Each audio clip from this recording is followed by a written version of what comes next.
Vamos ler do 46 ao 56. Eu estou usando aqui a versão ARA. É o Cântico de Maria, que diz assim o texto bíblico. Então disse Maria: a minha alma engrandece ao Senhor, e o meu espírito se alegra em Deus, meu Salvador, porque contemplou na humildade da sua serva, pois desde agora todas as gerações me considerarão bem-aventurada. Porque o poderoso me fez grandes coisas, santo é o seu nome. A sua misericórdia vai de geração em geração sobre os que o temem. Agiu com seu braço valorosamente, dispersou os que no coração alimentavam pensamentos soberbos. Derribou do seu trono os poderosos e exaltou os humildes. Encheu de bens os famintos e despediu vazio os ricos. Amparou a Israel, seu servo, a fim de lembrar-se da sua misericórdia a favor de Abraão e de sua descendência para sempre, como prometera aos nossos pais.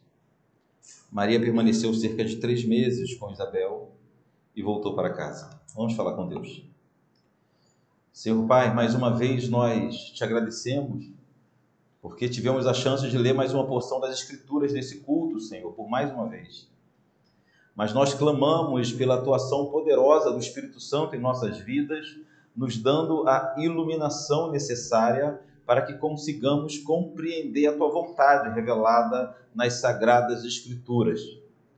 Se o Teu Espírito Santo, se o Santo Espírito de Deus não agir poderosamente nesse momento, eu falarei em vão, meus irmãos ouvirão em vão. Precisamos, Senhor, somos dependentes, que o Senhor esteja aqui conosco, nos auxiliando e nos alimentando com Tua palavra. Por misericórdia que nós pedimos. Amém e amém.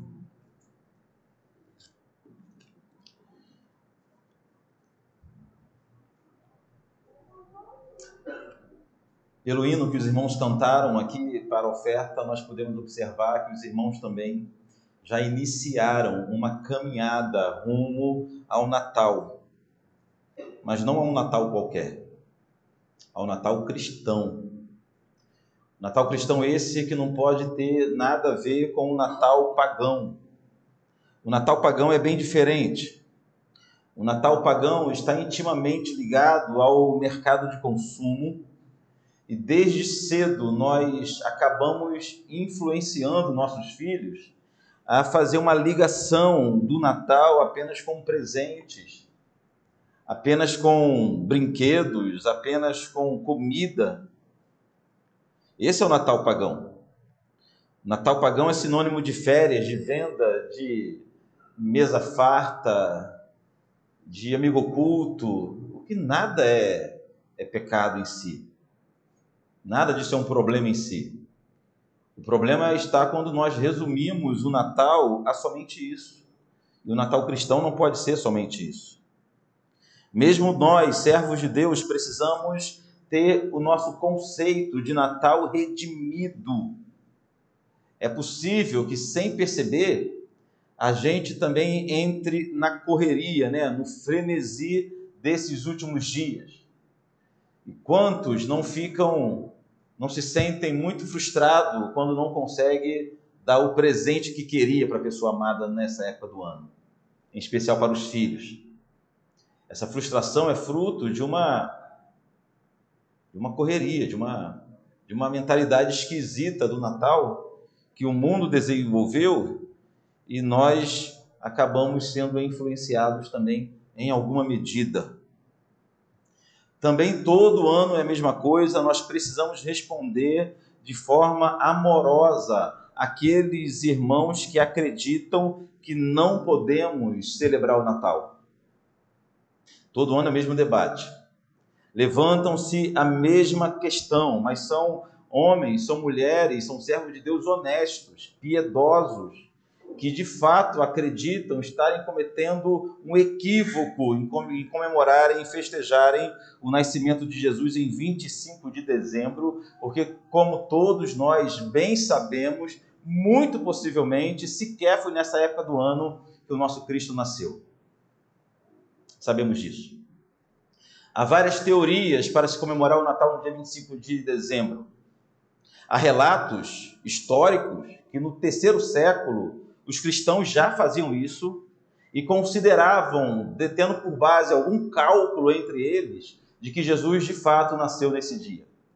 Existem esses relatos.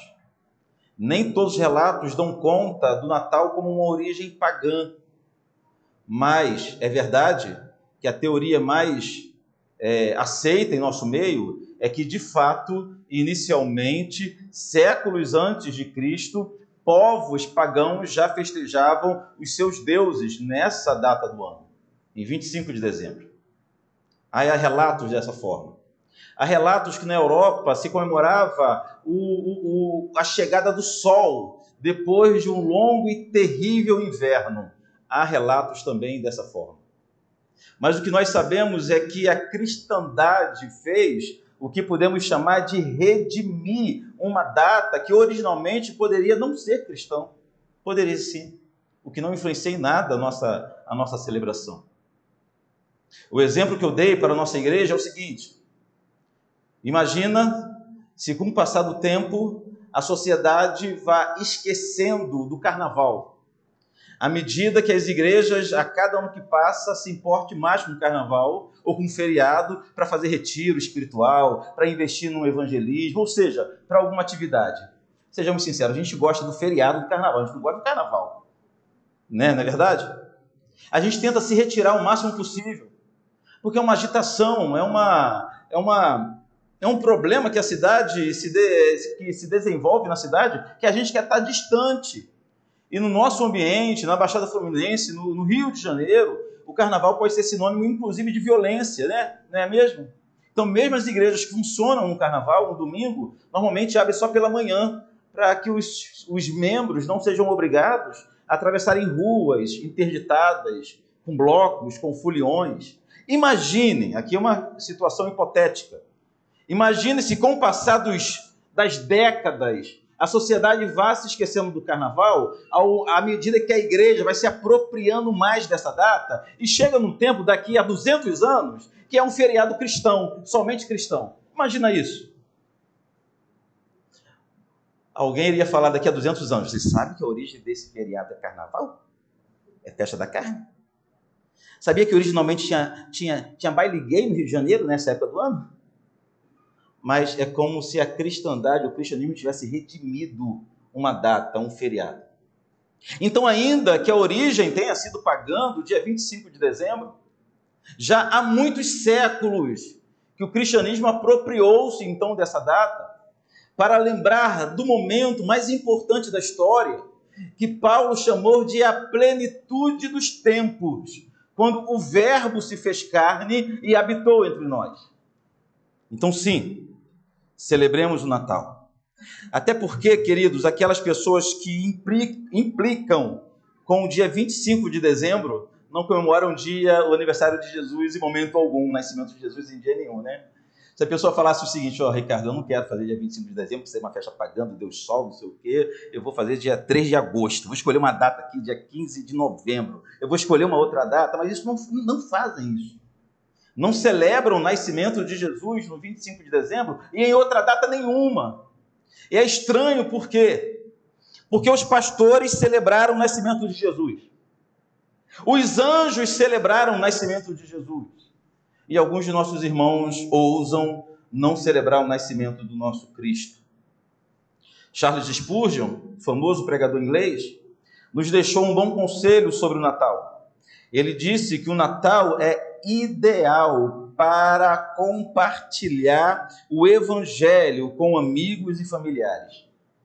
Qual outra época do ano? Qual outra data do ano você vai ter a chance de sentar com seus parentes, com seus amigos, com vizinhos até mesmo, ao redor de uma mesa e lembrar do Cristo que nasceu, do Deus que se fez homem? Quando? Nunca.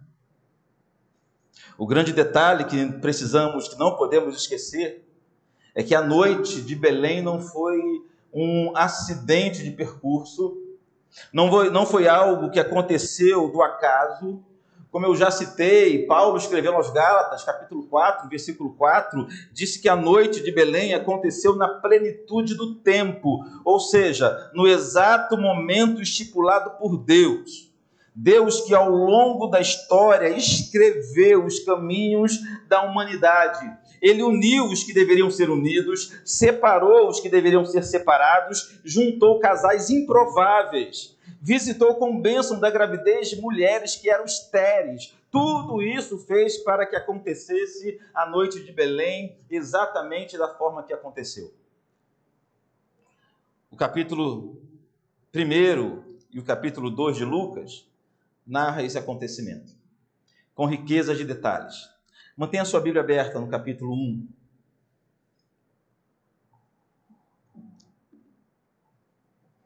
O capítulo 1 de Lucas inicia contando a história de como o anjo do Senhor, Gabriel, apareceu ao sacerdote Zacarias, para lhe dizer que sua esposa Isabel teria um filho.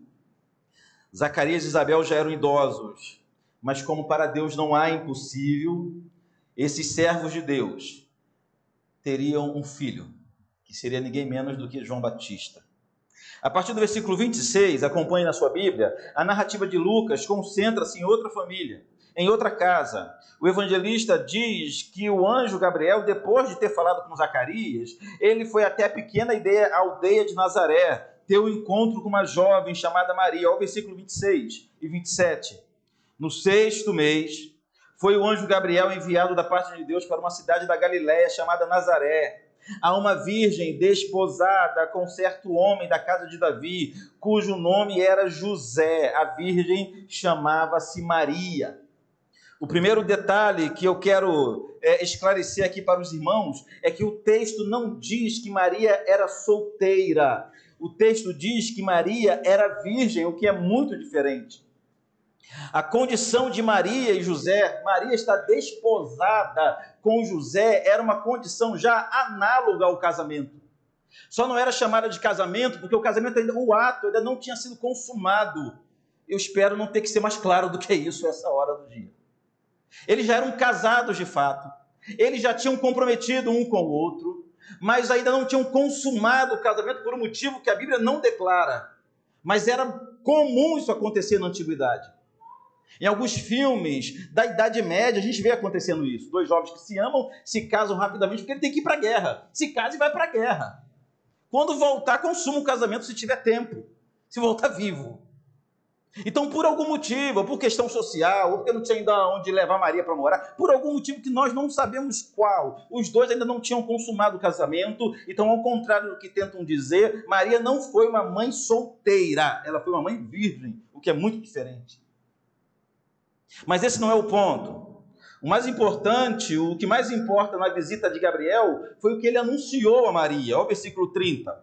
Mas o anjo lhe disse: Maria, não temas, achaste graça diante de Deus, eis que conceberás e darás à luz a um filho, a quem chamarás pelo nome de Jesus. Este será grande, será chamado Filho do Altíssimo. Deus, o Senhor, lhe dará o trono de Davi, seu pai. Ele reinará para sempre sobre a casa de Jacó, e o seu reinado não terá fim. Maria, obviamente, ficou assustada. A Bíblia não relata que alguém ficaria admirada ou só maravilhado em ver um anjo do Senhor. A própria presença de um anjo do Senhor já causava temor no coração. Normalmente, quando grandes servos de Deus tiveram visões da glória de Deus ou do anjo do Senhor, eles caíam em terra apavorados, e Maria estava apavorada, tanto com a presença do anjo em sua casa, como principalmente com a mensagem que ele veio trazer. Como que ela poderia engravidar? Como que ela poderia ser mãe? A resposta que Gabriel deu a Maria tornou-se um dos mais belos versículos da nossa Bíblia. Versículo 35. Respondeu-lhe o anjo: descerá sobre ti o Espírito Santo, e o poder do Altíssimo te envolverá com a sua sombra. Por isso também o ente santo que há de nascer será chamado Filho de Deus.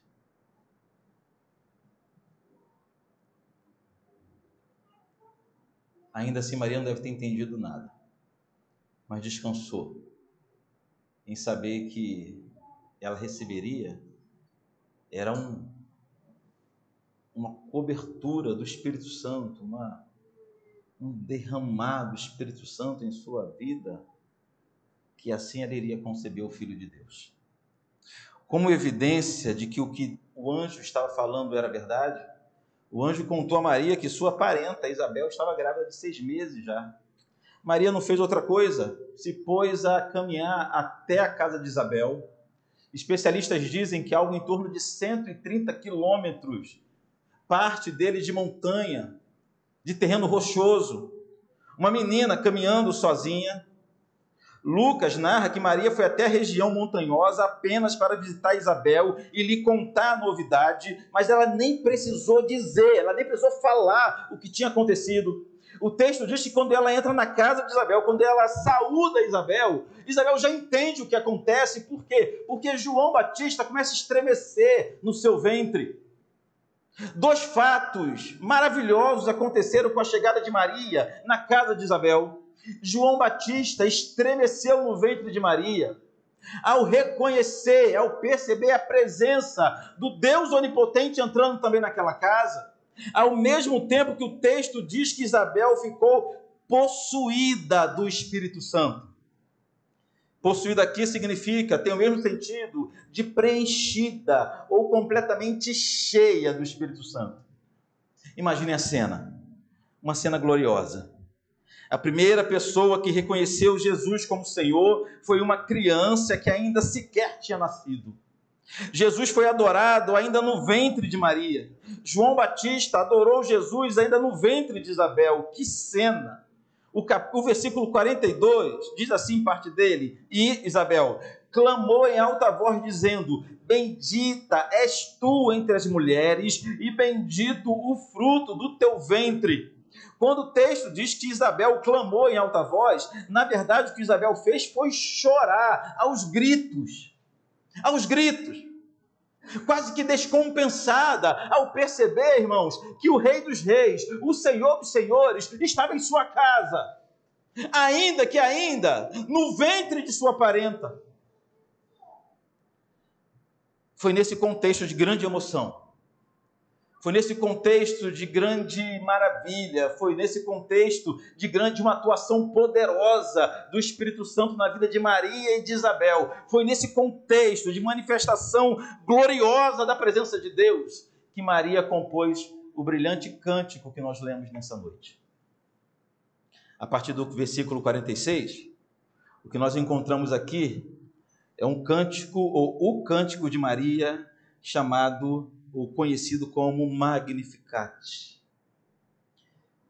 Ele leva esse nome porque na versão em latim, o cântico começa com essa palavra, Magnificat anima mea dominum, ou seja, minha alma engrandece ao Senhor.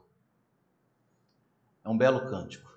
Maria fez o que grandes servos do Senhor fizeram no passado. Compuseram hinos de louvor ao Senhor, pelo que estava vivendo com Deus. Esse não é o único cântico descrito aqui no Evangelho de Lucas. Lucas descreve ainda o cântico de Zacarias, o cântico dos anjos na noite de Belém e o cântico de Simeão. Mas hoje veremos somente o Magnificat de Maria e será mais que suficiente para edificar nossas vidas. Para sermos bem didáticos, né? O cântico de Maria pode ser dividido em 2 partes, em 2 porções. A primeira porção do versículo 46 e 47, Maria faz a sua declaração de louvor. Adora a Deus. Depois do versículo 48 ao 55, Maria vai nos dar 4 razões pelas quais ela tinha para adorar o Senhor. Então, primeiro ela faz uma declaração de louvor a Deus. Depois ela explica por que estava adorando ao Senhor. Vamos ver cada uma dessas porções, se o Senhor nos der graça. Primeiro vamos ver o louvor de Maria, versículo 46 e 47. Então disse Maria: a minha alma engrandece ao Senhor, o meu espírito se alegra em Deus, meu Salvador. Queridos, na Bíblia, alma e espírito são a mesma coisa. Nós não somos divididos em 3 partes, corpo, alma e espírito. Nós somos divididos apenas em 2 partes. Uma porção material, que chamamos de corpo, e uma porção imaterial, que a Bíblia chama de espírito, de alma, de coração, de mente. mas é a mesma coisa. Então, quando Maria usa as duas expressões, a minha alma engrandece e o meu espírito se alegra, o que ela estava dizendo é o seguinte: eu louvo ao Senhor, eu sou grata ao Senhor com tudo que há em mim. Eu agradeço ao Senhor de todo o meu coração, de toda a minha vida, com toda a minha essência. O Salmo de número 103 diz assim, bendize, ó minha alma, ao Senhor, e tudo que há em mim bendiga o seu santo nome. Mais tarde, o próprio Jesus vai nos ensinar que Deus procura os verdadeiros adoradores, que são aqueles que adoram em espírito e em verdade. É exatamente isso que Maria faz no início do seu cântico. Ela expressa ao Senhor que a sua adoração não era da boca para fora. Ela expressa ao Senhor que o seu cântico, a sua alegria, não era apenas superficial. A sua alegria não era momentânea. A sua alegria vinha do seu interior. Era a sua alma que adorava o Senhor. Era o seu espírito que se alegrava diante de Deus. É isso que Maria está dizendo no início do seu cântico. As perguntas que surgem é por que ela adoraria o Senhor de forma tão intensa? Agora ela nos dá 4 motivos para essa adoração. Primeiramente, Maria engrandeceu ao Senhor, porque Deus olhou para ela, mesmo ela sendo muito humilde. Isso ela fala na sua canção. Ao versículo 48. Porque contemplou na humildade da sua serva, pois desde agora todas as gerações me considerarão bem-aventurada. Irmãos, quem era Maria de Nazaré? Quem se lembrava de Maria? Quem se lembraria hoje de Maria de Nazaré? De Nazaré, irmão, de Nazaré. Mais tarde, Natanael, antes de tornar-se um discípulo, quando avisaram para ele que tinha um pregador de Nazaré que dizia ser o Messias, o que foi que Natanael perguntou? Virá algo de bom de Nazaré? Por acaso dessa região do mundo pode ser alguma coisa boa? A Galileia era a região mais pobre de Israel. Nessa região havia uma cidade chamada Nazaré, uma pequena e pobre cidade chamada Nazaré. Em Nazaré havia uma pequena e pobre família da qual Maria pertencia. Então era uma pobre desconhecida jovem, de uma pobre família, de uma pobre cidade, de uma pobre região, que ninguém se lembrara, e ninguém se lembraria dela. Não tinha importância nenhuma. Não sabemos sequer o nome da família de Maria. José ainda era descendente, ainda era da linhagem de Davi, o que a essa altura não queria dizer muita coisa mais, a não ser obrigação, a não ser obrigações. Mas Maria ninguém conhecia. Maria reconhece sua insignificância ao chamar-se de serva. Não é isso que ela disse? Porque contemplou na humildade de sua serva. Na literatura bíblica, servo significa escravo. A gente que usa servo como se fosse um termo bonito, não é verdade? Até um elogio, né? Um servo de Deus. Mas não era. Era um escravo. O escravo era alguém que não tinha direito de escolha. Escravo era alguém que vivia somente para agradar o seu senhor. Escravo era alguém que não priorizava a sua própria vida.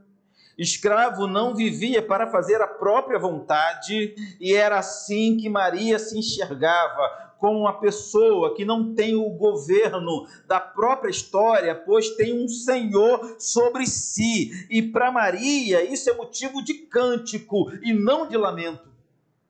Maria reconhece a sua insignificância, Maria reconhece a sua limitação, Maria reconhece a sua posição de pequenez diante de Deus, diante de todos os homens, e ela não fica entristecida com isso. Para ela isso não era motivo de criar algum tipo de rancor no coração, ou de tentar equilibrar esse sentimento ruim com alguma forma de autoajuda. Nada disso aconteceu. Maria reconheceu sua insignificância, a sua pequenez, a sua limitação, e com tudo isso ela encontrou motivo para cantar ao Senhor e não para se lamentar. Ao contrário de nós, os primeiros cristãos se sentiam assim, escravos de Jesus, e se alegravam com essa posição. Quantas vezes o apóstolo Paulo escreveu na carta às igrejas, ele falava, eu, Paulo, escravo de Cristo. Alguém podia pensar, Paulo está sendo só humilde, né? Protocolar, mas não era isso. Nós conhecemos a vida de Paulo, que de fato era um escravo de Cristo. Não vivia para si, não tinha seus sonhos, seus desejos como prioridade em sua vida, vivia somente para o Senhor. Maria segue nesse ponto, deixando clara a sua maravilha, ao perceber o que Deus pode fazer com o escravo. Olhe a continuação do versículo 48. Pois desde agora todas as gerações me considerarão bem-aventurada. Ou seja, ela sabia exatamente que sua missão era extremamente grande, era magnífica, e o resultado seria que todos os povos, em todas as épocas, se lembraria de Maria como uma mulher que foi feliz de verdade.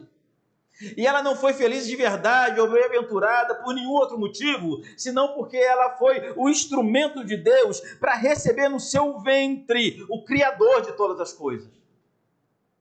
Ela sabia disso.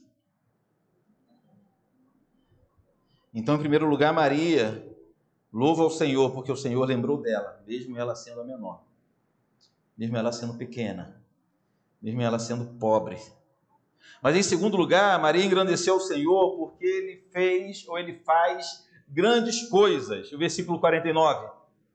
Porque o poderoso me fez grandes coisas. Santo é o seu nome. A sua misericórdia vai de geração em geração sobre os que o temem. Grandes coisas fez o Senhor.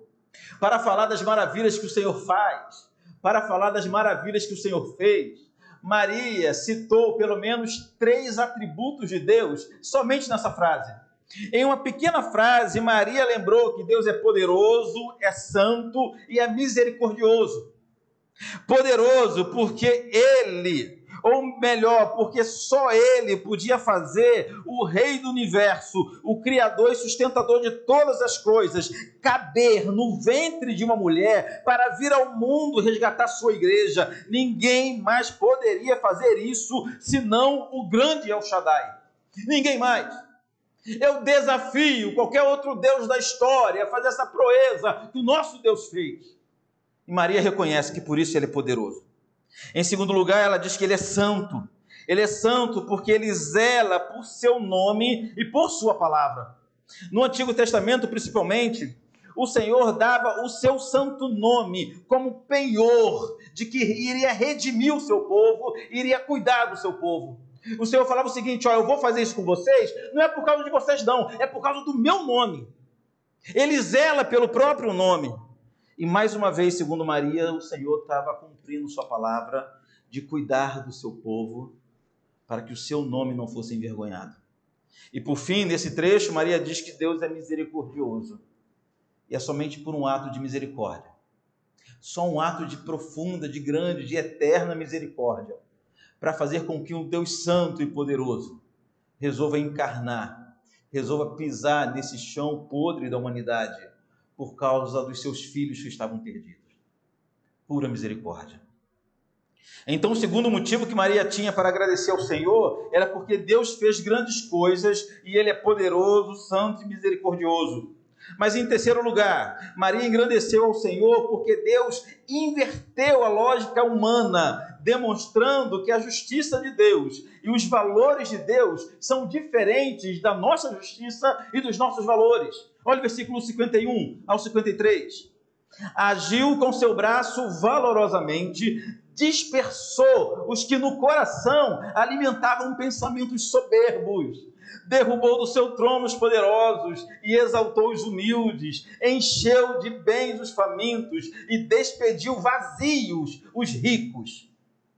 Com essa grande obra de Deus, Maria estava dizendo que Deus estava envergonhando os soberbos, os exaltados e os ricos e abençoando os humildes e os famintos. O que ela queria dizer? Ela queria dizer que o seguinte, todo mundo tinha expectativa da vinda do Messias, Todo verdadeiro judeu sabia que viria, que a qualquer momento nasceria aquele que iria redimir o povo, mas eles esperavam que o Messias nascesse nos palácios da cidade. Eles esperavam que o Messias viesse entre as famílias mais poderosas de Jerusalém. Nada mais óbvio do que isso. Eu esperaria isso também. Eu esperaria que o Messias nascesse numa família influente, com poder político, com poder econômico, para conseguir fazer o melhor para o povo. Eu esperaria isso, e você, com certeza, esperaria assim também. Aí Maria, em seu cântico, está dizendo o seguinte: Deus, ele humilhou os soberbos. Ele acabou com a soberba dos homens que achavam que somente a família deles eram aptas a receber o Messias. O Senhor humilhou os poderosos dessa terra, fazendo o Messias nascer numa simples família da aldeia de Nazaré.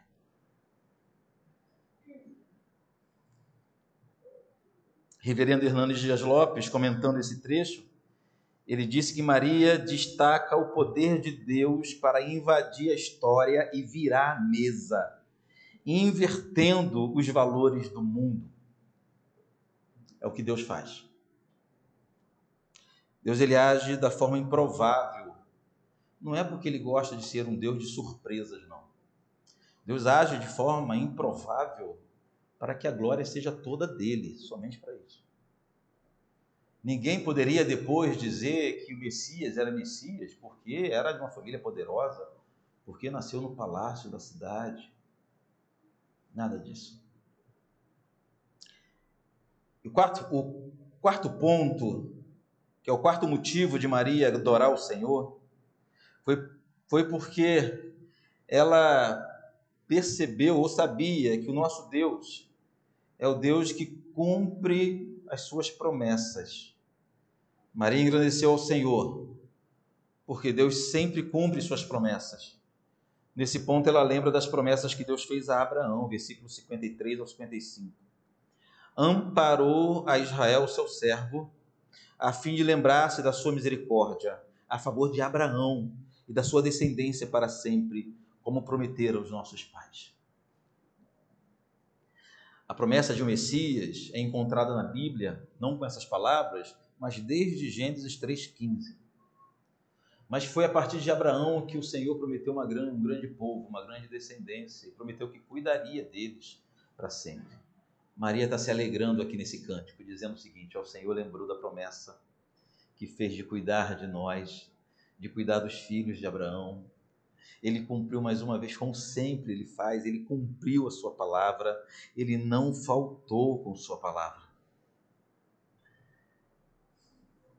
E assim termina o cântico de Maria. Maria não cantou apenas o que Deus fez em favor do seu povo, mas ela cantou também o que Deus fará em favor do seu povo. Ela lembrou que as misericórdias de Deus em favor dos seus são para sempre. Como diz o final do versículo 55, ou seja, o versículo 55 todo, a favor de Abraão e de sua descendência para sempre, como prometer aos nossos pais.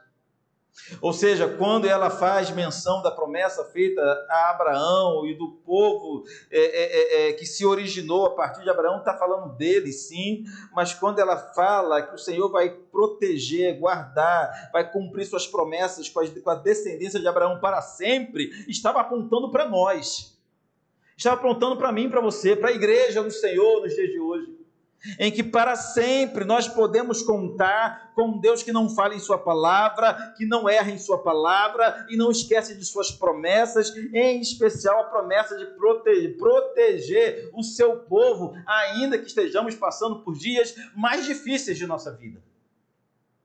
Esse foi o cântico de Maria, o cântico que adorou ao Senhor. Eu quero destacar aqui 4 lições que nós aprendemos com o cântico de Maria. A primeira é que Maria cantou as Escrituras. Você percebeu isso? O cântico de Maria é muito semelhante ao cântico de Ana, registrado no primeiro livro de Samuel, capítulo 2. Muito semelhante. Não coincidência, não foi coincidência. É óbvio que Maria conhecia os relatos de Samuel. É óbvio que Maria conhecia o cântico de Ana, mas além disso, Em seu cântico, Maria demonstrou, presta atenção, afinidade com as promessas de Deus, demonstrou conhecer os atributos de Deus, demonstrou conhecer as promessas acerca do Messias. O cântico de Maria foi fruto de alguém que tinha a palavra de Deus em sua mente e em seu coração. Maria cantou unicamente as Escrituras, ela não inventou nada. Maria não quis ser criativa, Maria não pensou consigo mesmo, agora eu estou passando por uma grande maravilha, eu vou bolar um negócio aqui na minha cabeça para adorar o Senhor, eu vou inventar um jeito aqui, umas palavras bonitas, poéticas para adorar o Senhor. Não foi. Maria foi até as Escrituras, se encheu das Escrituras e encharcada das Escrituras, ela compôs um hino ao Senhor. Foi isso que aconteceu. É assim que deveriam nascer os hinos cristãos, cheios de Escritura, e somente as Escrituras, somente as Escrituras. Mas para fazer isso, ela teria que conhecer as Escrituras, conhecer as promessas, conhecer os relatos bíblicos.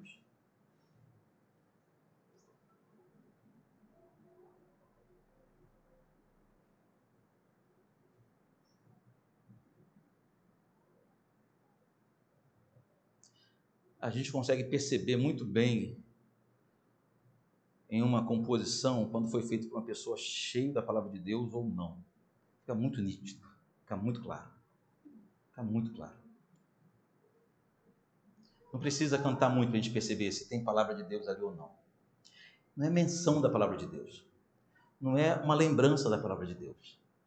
Maria compôs um cântico encharcado da palavra de Deus, de quem conhecia o Senhor. A primeira lição é essa, o cântico de Maria. A primeira lição que temos com Maria é que ela cantou as Escrituras, e somente as Escrituras. A segunda lição é que o Magnificat é o texto bíblico mais longo colocado na boca de Maria. Vou explicar. De tudo que nós temos de Maria falando no texto bíblico, nos evangelhos, que é onde nós encontramos Maria falando, de todas as falas de Maria, esse texto é o maior. Normalmente as aparições de Maria falando menos, falando pouco, estão me entendendo? Ou seja, no maior momento que nós temos de Maria falando nas Escrituras, ela não está falando de si, ela está falando de Deus, está adorando ao Senhor. Tinha pouco tempo para falar dela mesma, e deveria ter muita coisa para falar, não é verdade? Mas não, ela fala somente de Deus. Interessante que o evangelista Lucas fez a mesma coisa. Não sei de quem é a frase, não é minha, mas que diz que Lucas escreveu 2 livros, o Evangelho de Lucas e o livro de Atos. Nenhum dos 2 falando dele. Ambos falando só de Jesus e da igreja de Jesus. Maria deve ter entendido que o seu relato de vida poderia ser até surpreendente, né? A sua história de vida, a sua biografia poderia ser até surpreendente, mas é inválida para transformar a vida de uma única pessoa. Testemunhos de vida até serve para a gente ilustrar o que Deus faz, mas testemunhos por si só não salva ninguém, não tira uma alma do inferno. O que salva e transforma é a pregação da palavra de Deus. Maria somente fala de Deus, o que Deus faz e o que Deus fez. A terceira lição no cântico de Maria é que Maria sabia que precisava de um Salvador. Versículo 47 que lemos: o meu espírito se alegra em Deus, meu Salvador. Ao contrário do que parte da cristandade acredita, Maria era sim uma pecadora, como todos nós. Ela sabia que precisava de um Salvador, como todos nós. Não, irmãos. Maria não viveu para sempre em estado de pureza. Maria não foi assunta aos céus de corpo e intercede pelos pecadores ao lado de Deus. Não, Maria sabia, e ela declara isso, que tudo que ela precisava em sua vida era de um Salvador.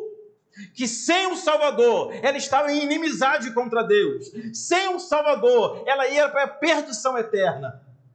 Aprendemos, sim, que Maria tinha a exata noção de quem ela era, uma serva que precisava de um Salvador. E por fim, a quarta lição que nós aprendemos, que Deus sempre cumpre suas promessas, sempre. Como eu disse, queridos, a primeira vez que Deus prometeu um Salvador foi em Gênesis 3,15.